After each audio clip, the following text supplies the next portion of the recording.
The days diary with মুনিয়া। আজকে আমরা জানবো বাঙালির অতি পরিচিত একটি মিষ্টি দিলখুশ বা দিলপসন্দ কি।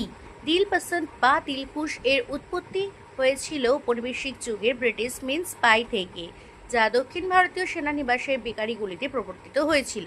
স্থানীয় বেকাররা ইউরোপীয় পেস্ট্রি ও পাই তৈরির পদ্ধতি গ্রহণ করে মাংস বা বিদেশি পুরের পরিবর্তে রুটির খামির বা পাফ পেস্ট্রির আবরণী, নারকেল কুড়া, টুটি ফ্রুটি এবং এলাচের একটি মিষ্টি মিশ্রণ তৈরি শুরু করেন।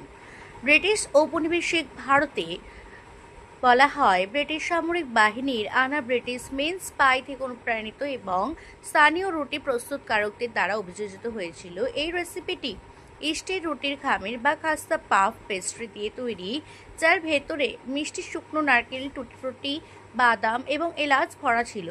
দক্ষিণ ভারত এবং পশ্চিম ভারতের কিছু অংশে এটি একটি স্মৃতি বিজড়িত বিকেলের চায়ের আসরে বেকারি পণ্য। বাংলা মিষ্টান্নের প্রকারভেদ হিসেবে বলা হয় বিকল্প অর্থে পশ্চিমবঙ্গের মতো পূর্ব ভারতে দিলখুশ বলতে তাজা ছানা দিয়ে তৈরি এক প্রকার নরম, মুখে দিলেই গলে যাওয়া সন্দেশকে বোঝায়, যা হালকা মিষ্টি এবং এলাচ বা জাফরান দিয়ে সুগন্ধযুক্ত করা হয়। কিংবদন্তি মিষ্টি নির্মাতাদের হাতে গড়া এক সূক্ষ্ম উৎসবের উপাদেয় খাওয়ার হলো এই দিলখুশ।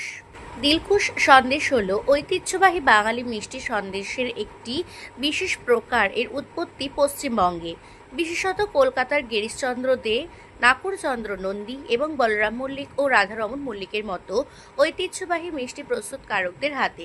বাংলা থেকে এই নামের আক্ষরিক অর্থ হলো যা হৃদয়কে তৃপ্ত করে।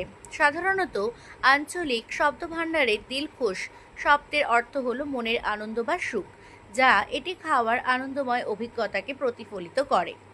এটি সন্দেশের নরম পাক শৈলীর অন্তর্গত, যা ঊনবিংশ শতাব্দীর বাংলা নবজাগরণের সময় উল্লেখযোগ্যভাবে বিকশিত হয়েছিল, যখন স্থানীয় মিষ্টির প্রস্তুতকারকরা ছানা দিয়ে এর প্রস্তুতিতে দক্ষতা অর্জন করেন। এটি তাজা উন্নত মানের ছানা, চিনি বা হালকা গুড় এবং এলাচ বা বাদামের মতো হালকা মশলা দিয়ে তৈরি করা হয়।